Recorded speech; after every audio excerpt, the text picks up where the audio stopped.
Hi, this is Graphically Alex coming at you with all things fat related. If that's something that interests you, please subscribe. I'd love to have you.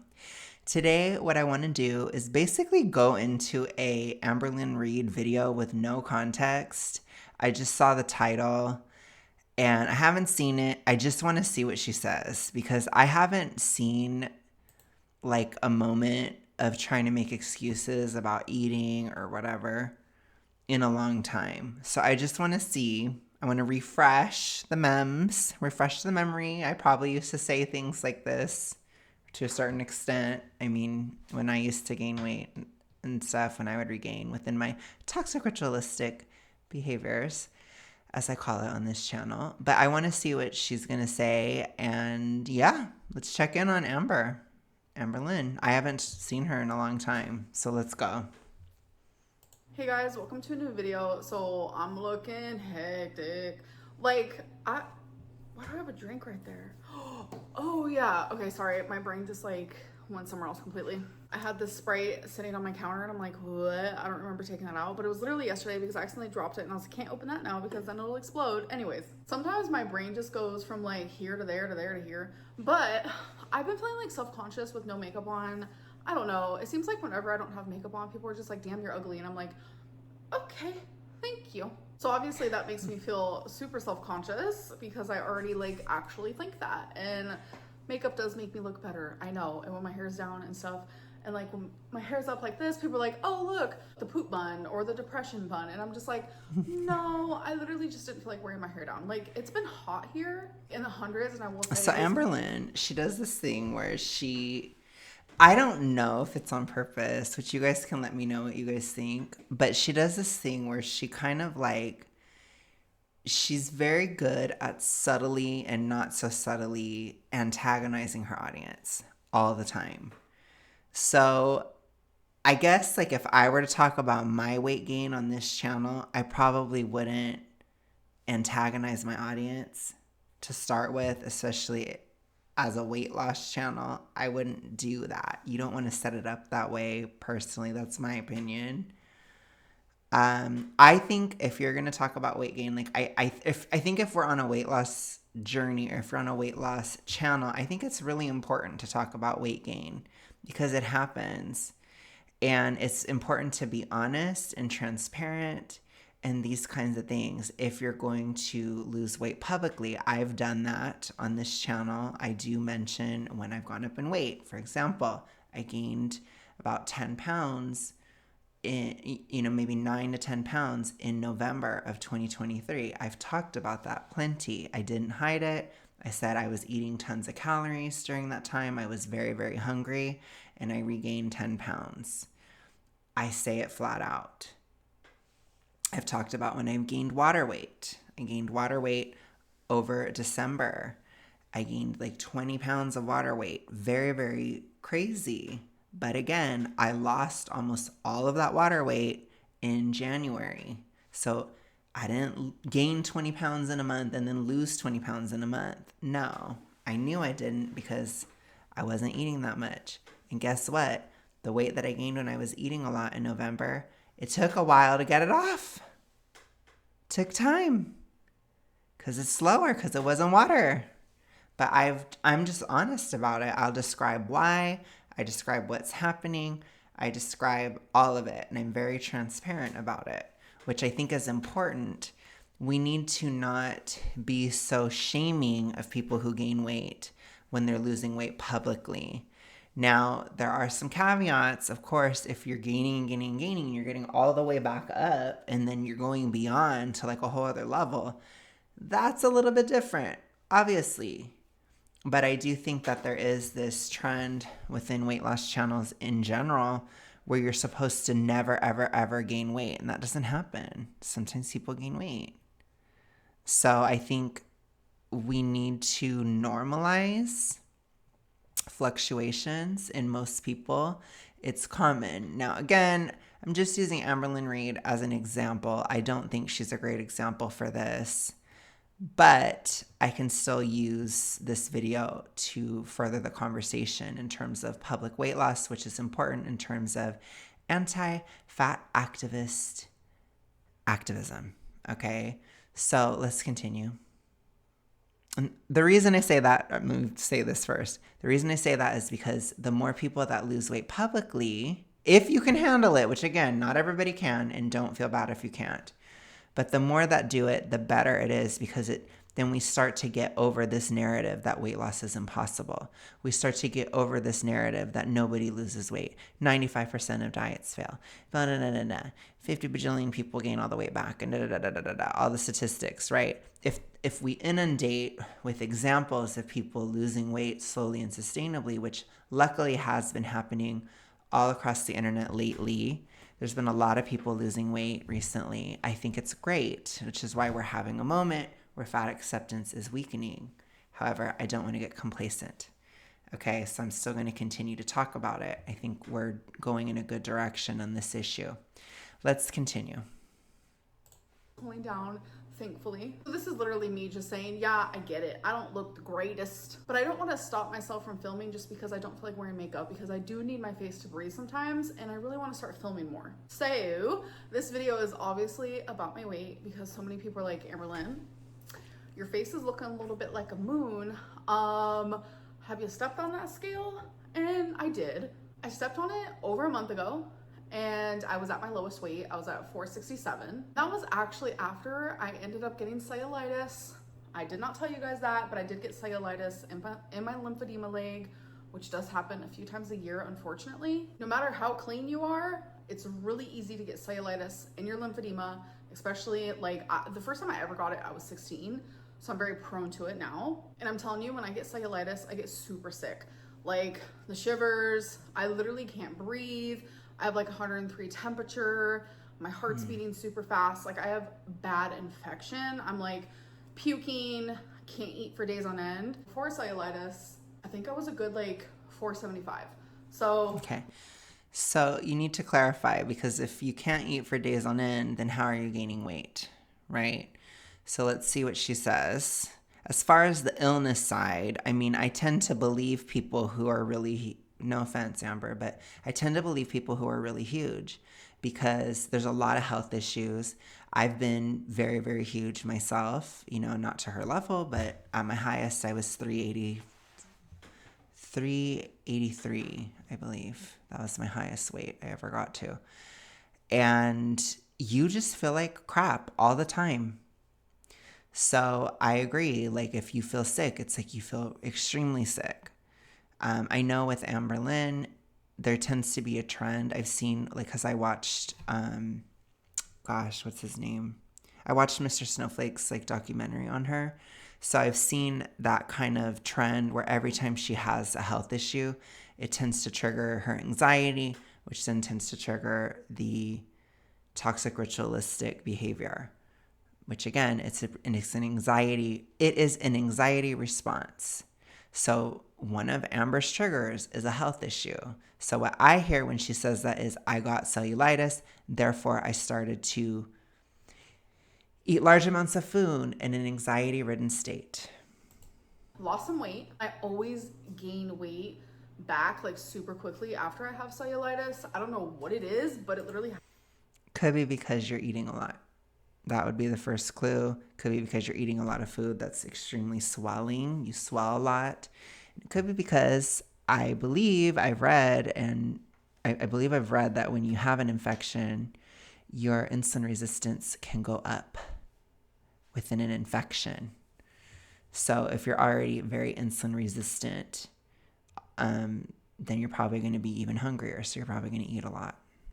Then you're going to gain even more. It's like you're going to put on weight really, really easily, and you're going to be hungry, and you're just going to gain a lot of weight, basically.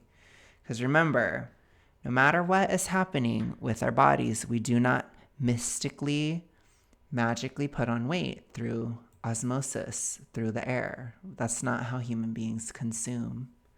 So you're still eating, Amber. You're still eating. But yes, with insulin resistance, you can put on weight really easily, but in part because you're really hungry. Happens. And then on top of that, I stopped semaglutide. If you don't know what that is, it's pretty much Ozempic. For a lot of people, especially people my size, okay, well then that's very obvious. If you stop taking it, then that's probably why you put the weight back on. I mean, that's pretty much all you had to say. The video could have been incredibly short. Sorry, I had to move the chair up. The video could have been incredibly short because that's literally all the explanation you need. You got off the medication, your appetite surged back up, and then you started gaining weight because you started eating a lot. Like, you're gonna gain your weight back 9 times out of 10. Sorry about that. So I knew my appetite was coming back, and I was feeling it at the full swing of things. Like, I literally had never felt hungrier in my life, and I was like, wow, this feels very reminiscent because I have done Ozempic before. And afterwards, from my memory, I was like, I gained a lot of weight back the first like 3 to 4 weeks after I quit taking it. So I had to go back and I looked, and I was right. I literally went and watched old vlogs. I ended up gaining... Because your appetite surges after taking that. And also, too, if you're not exercising, you can be losing a lot of muscle while you're losing that weight. And so then you're going to have even less muscle on you, which makes your insulin resistance even worse, which makes you even hungrier, and your metabolism is even slower. So you can, again, put on a massive amount of weight. Ozempic is not a cure-all moment. It isn't. It ain't. That being said, Ozempic, like I said, I do think it works pretty well for diabetes and that kind of stuff, and it can help, especially in people with hormonal issues that make them hungry. It can help a person like that, as long as they're taking it within a healthy lifestyle and lots of exercise, weightlifting, building muscle. You don't want to lose your muscle. So it's a whole thing. But yeah, I'm sure you're really, really hungry after taking it. I'm sure you are. I believe her. 30 pounds in 3 weeks. It was a little over. That's a lot. I'm sure some of that is water, unless if you're literally eating like 10,000 calories a day, which you might be. I don't know. For 3 weeks, under 4 weeks. 30 pounds the first time I quit Ozempic. That was like 2 years ago, I'd say. Like, that's hectic. That's a lot of weight. So when I saw that, and then I was like seeing the comments where people were like, girl, you're bigger than ever. And it's like, I noticed my weight gain a little bit, especially like in my face and like in my stomach area. So then I started getting into my head. You know that you're eating a lot more. You have to know that. And again, maybe she wants to dissociate from that. Maybe she doesn't want to see that. But that's what makes people angry, Amber, is you can't just say that you ate more. What do I tell you guys? Yes, I can tell you I gained a lot of water. There's seasonal effects. I told you that last year. But guess what? The season changed. The water came off. If I was lying about it, it wouldn't have come off. But it did. I went from like 328 last December to 309 or something by February. It was a lot of water. But some of it was fat. You know, I had gotten down to 299 and I got to like 309. So I gained weight. I had gained fat in November. I was eating a lot. I told you guys, I was eating like some days 8,000 calories, some days 6,000 calories. Like, I was extremely hungry. I wasn't doing that every single day, but I was eating a lot of calories. I don't know what happened to me last November, but I got hella hungry, extremely hungry. And I was especially craving fat. So I was having a lot of eggnog. So I wanted fat. I was having eggnog, cream cheese, like that kind of stuff. I wanted it really, really bad. I was starving for it.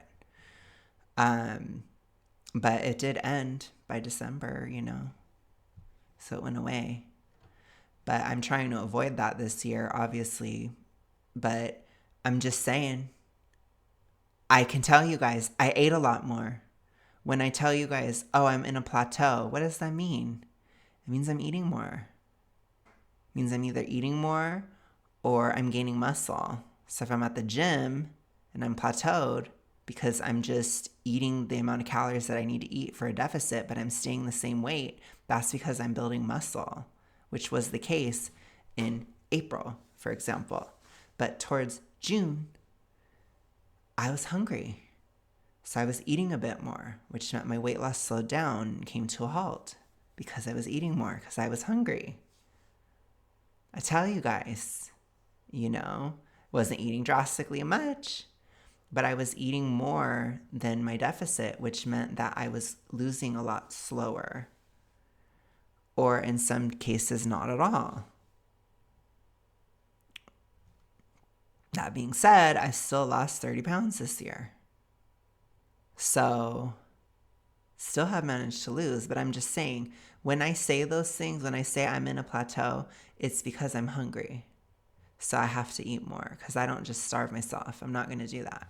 I'm not going to do that for YouTube. I'm not going to do that for an audience. I'm not doing it. But by the same token, my appetite goes down too. And I tell you guys, you know what I'm saying? So I think when you lose weight publicly, you need to just be honest all around. Just say, Amber, I'm eating more. Don't be surprised. Don't act shocked that you're gaining weight. That's really cringe because I'm never shocked. No. The only time I can understand some shock is when you're super morbidly obese and you get to that winter solstice time. You can put on a lot of water weight during that time. But like I said, it will go away. And I was like, oh my God, have I gained 30 pounds like what happened last time? So anyways, I did step on the scale today and I did gain weight. It is correct. I've gained 17 pounds and it's not 30. It's not 30 in 3 weeks, but it is 17 in about 5 weeks, which is kind of hectic. I'm not gonna lie. It's so weird. Yeah, it's not good. 17 pounds is that's quite a bit. And if you gain 17 in 5 weeks, that's, a little bit more than 3 pounds a week. It's probably fat. And that's probably not what you'd want to hear, but that's like a sustainable gain territory. It's probably not water. So that's really bad. That means that you're eating a lot.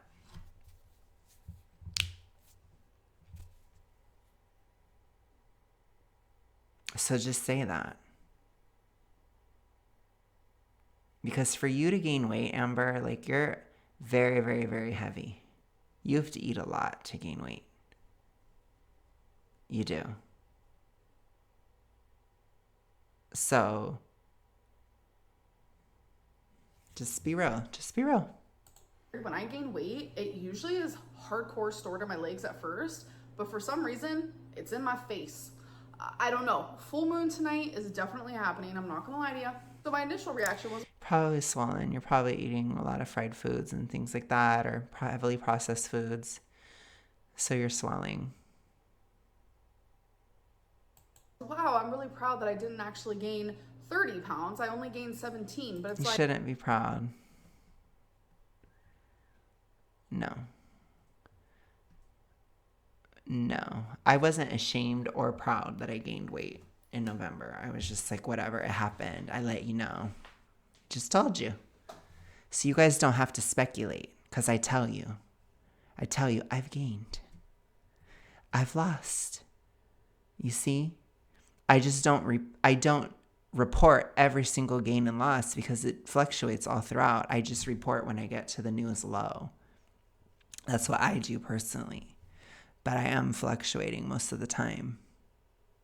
like that's not a victory.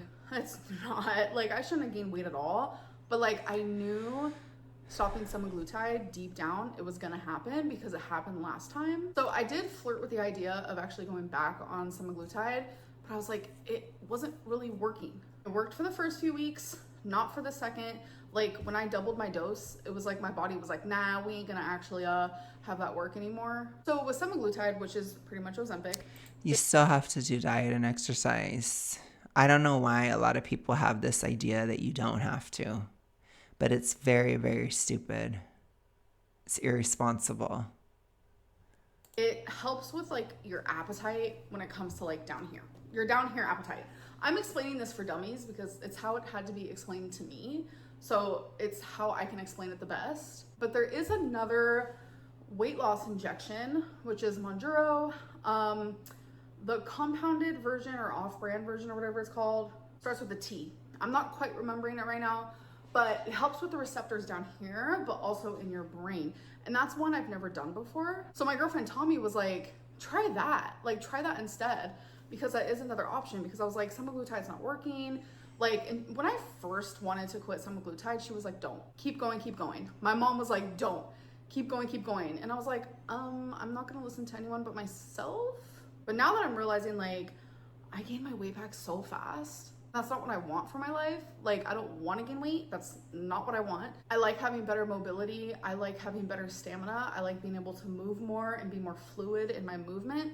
And I like going out and like doing things. And I don't like my face to look so puffy. So my girlfriend was like, how would I try Monjuro with you? And I was like, you literally don't need it. Like, you literally don't. So no, thank you. I appreciate the support. If she wants to eat healthier with me or like count calories, like, sure. But I don't want her to like go on a whole ass medicine just to support me, because I feel like she can do that in like several different ways than like actually starting a medication, because that's a lot. But I just thought that was sweet of her. So me going back on a weight loss injection is definitely something I am really truly. I will say this. I feel like this is just my own, this is supposition, this is speculation.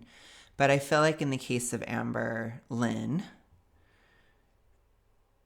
she is so entrenched in the identity of being this way that I don't think she will ever actually get out, because I don't think she'll ever actually let it happen. Because when you are very, very big, you can get used to being taken care of, or being the person that has all these issues, or being the hot mess, or whatever you want to call it. You can get very used to being that person. And she's used to having girlfriends be her caretaker, for example. She's incredibly used to that. And I think that in some ways, on a subconscious level, that need to be taken care of in that way, it will keep her that weight, because she can always use it as an excuse or as a reason why she has to be taken care of or treated in this way, babied kind of in this way. And I think that can be very difficult, because when you do get healthier, your dynamics change. You're no longer a person that is just receiving care. You're also expected to give care. Your relationships become more reciprocal. And I do not think Amberlynn Reid could handle that kind of change. I think it would freak her out. I think she would sabotage it. So, again, there's a lot of triggers there with her. That's my opinion. Let's continue. Thinking about, because I think I need it. Gaining weight, it's what I do. Like, you guys saw the first video I've ever posted. Since then, I'm up like 120 pounds. My name's Amberlynn, and I wanted to start a YouTube channel for weight loss. I see a lot of videos of other people doing it, and it's so motivating. And last time I weighed in was, I think, about a week ago. I was at 368 or something like that. I'm probably a little higher now. I'll be weighing in tomorrow, and I can make a video stating my weigh-in. My highest weight was 420, but that's my known weight, so it could be even higher than that. And it just seems like every single diet that I do, if I am successful on it, I'm successful, but then the minute I stop it, I gain back weight, gain back even more weight. Of course you do. I think that there's a lot of different reasons. Now, I would consider, in my opinion, I think Amberlynn Reid, she probably has a lot of hormonal problems at the size that she's at. So I do think her hunger is somewhat real. But on the flip side of it, she also has mental health issues. So if she gets down to a certain level, then she's going to want to eat a lot, because she'll feel like the logic behind it, which I know this all too well. The logic behind it is that well, I did all this work to lose this much. Now I can have my moment. Now I can go for it. Now I can engage in the toxic ritualistic behavior because I lost such and such amount, so I'll still make it or I'll survive this next round, this next spiral. And that's the logic. It doesn't work because your hormonal system breaks down over time. You age, it gets worse and worse and worse, and you start to spiral lower and lower and lower every time you do this. So I think that that's what's going on. I don't know how self-aware she is because I told you guys, people that have these issues, they can be incredibly delusional. And I say that with love and sadness. Honestly, I have been very delusional about my diet, we'll say, on a lot of different levels. But I think she's trying to go with somewhat of like a fat acceptance narrative here, but not understanding that the fat acceptance narrative actually has more to do with toxic ritualistic behaviors than actual science. It has to do with mental illness. It's a mental illness, Amber. That's what this is. You have a mental problem.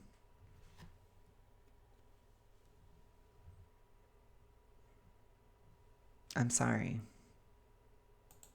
And it's just been a vicious cycle my whole life, like literally since I was 11. It's just something I've constantly struggled with. Mine lasted a very long time until 28. 28 was the last time I did that. I'm 32 now. So, I'm almost to 4 years since my last binge. That was done for emotional triggered reasons, which the last emotion it was boredom. That was the last one because I already done all the other work. It was the last time. And I always tell you guys what finally got me to stop is I took up knitting, and all of a sudden I was no longer bored. And so then it went away and then it was over. It's like I had done all the other work. So it was gone. But you have to figure out your triggers. And I don't think Amber's going to do that. It's a lot of work, and I just don't see her putting in the effort. I just don't. And it's very sad. But I think there's a lot of issues there. But yeah, I've already said that before. I don't personally see her getting better. Like, I'd have to see a massive shift within her, and I just don't think it will happen. I just don't have any faith. And I know that that's harsh, but I have to be real. I'm gonna do now. And all I can say is don't be like her. Don't. For all of us that have struggled with those issues, Amberlynn Reid is like a walking red flag, a walking warning. When I was tempted earlier this year, I've been tempted a lot this year to return for a lot of different reasons. But the first time I was tempted was in April. And I was actually watching that Mr. Snowflake documentary. And I saw how Amber was, and I was like, I cannot go back to that. Because I already knew it. And like I said, once you're out, it's not real. So it's different, but sometimes it's good to have a reminder. And in that way, Amberlynn Reid can be a reminder for people. And I know it's dark, but it's true. Because you can't go back to that. That's how I feel. I'm like, I can't go back. I'm not going to. Like, I've dealt with all these different triggers all year and nothing has ever happened. So it is over. But I think a lot of this year, the work has been to process triggers and deal with them and find other ways of dealing with them that don't have to do with that, because I'm living again. So you live life and you get triggered again. But the toxic ritualistic behavior is gone. So you have to learn how to live without it. So I remember it. I remember the moment where I was tempted. And I was at the grocery store and they had these jelly beans on sale. And I wanted to buy them. And the whole bag is like 12 to 1400 calories. It's a lot. And I was in my deficit and I was doing my thing. And I wanted to buy them and eat them because I had so much financial stress in April and the uncertainty of my financial situation. I was just very, very freaked out at the time. And I saw that on sale, jelly beans, and I wanted to eat the whole thing. And it wasn't because I was hungry. It wasn't anything like that. It had nothing to do with the physical side. It was purely emotion based and anxiety based. And I had to tell myself, no, we don't do that. And I was literally listening to the Shaped by the Algorithm while I was there. And I was like, I'm not doing this. And I didn't do it. So I've been very tested this year. This year has been a year of a lot of tests throughout spring and summer. It's been challenging. I feel like I told you I've had the tour of triggers this summer and late spring. Really this summer and spring I've had the tour of triggers. But I've survived this far and I'm pretty confident I'm going to make it, but you will be tempted. You will have times post-recovery where you are given the opportunity to do it again. And you have to say no. And if remembering Amberlynn Reid can help you say no, then do it. It helped me. It did. It didn't keep me going the entire time. But at that very moment, I was very vulnerable at that moment in April. I was very close. I picked it up. I was going to buy it. But then I was like, no, I put it back down. And it's not the issue of eating it. It's not the issue of not eating in a deficit for a day. It's not the issue of overeating for the day. It's the issue of doing it because of anxiety. You don't do that anymore. The anxiety coming from the financial stress and the emotions that I was feeling at the time. Because the emotions trigger the anxiety triggers the behavior. So you say no. You do not eat for that reason ever. You can eat because it's Christmas. You can eat because you're hungry. You can eat because, different reasons, right? But not because you're anxious. That's a never.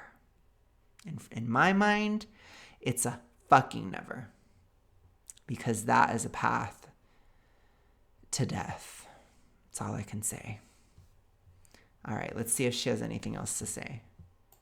Now is literally just get back to the basics. I'm just gonna count calories. Like, calories in, calories out. It's literally that simple sometimes. I'm gonna allow myself what I want to eat. I have a calorie goal of how much I want to eat in a day. So what does that mean for like my channel and what do you expect? I'm gonna update you guys randomly, maybe do some what I ate today videos, some weigh-in videos. I'm just gonna adjust as I go. Whether that be with my calories, what I'm eating, the type of content I want to put up on my channel. It's very Amberlynn coded. Go with the flow. But one thing sounds good. I just don't believe her. That's all. That sounds good. For sure, I'm not giving up. Not giving up on the weight loss, not giving up on my YouTube channel. Like, you guys, so many of you are like, Amberlynn, you're my comfort. That's where I know to go when I just need like similarity in my life. I know she's not going to give up on YouTube. Probably not. But I don't know about the weight loss. I don't know. I don't think she's going to give up on the idea of it. But actually doing it. Which, I'll take that as a compliment. But that really just means that I haven't changed much. Like, my content, always been the same. My weight loss journey's always been the same. I do like being in people's comfort, like in that way. That means a lot. But sometimes I'm like, do I need to switch it up a little bit? And I don't really know how I would actually, but if you guys have some advice, definitely let me know. I actually literally have no idea what I'm talking about at this point. I'm kind of like rambling. There's a siren going on outside. I think it's a cue that I need to end my video. I hope that you guys enjoyed and I'll see you in my next one. Bye. Ooh, that was wild. All right, you guys. Well, thank you so much for watching. Let me know what you think down below. I try to change topics a bit, like once a year. I'll probably shift to something else again next year around the spring. I like to keep things fresh. I like to evolve with time. As you guys know, I'm in my albatross era, right? So, which is the small fat era. It's the controversial era, basically. The scandalous era. I'm just kidding. But thank you guys so much for watching. I will see you guys tomorrow. Have a good rest of your day, night, whatever. Peace.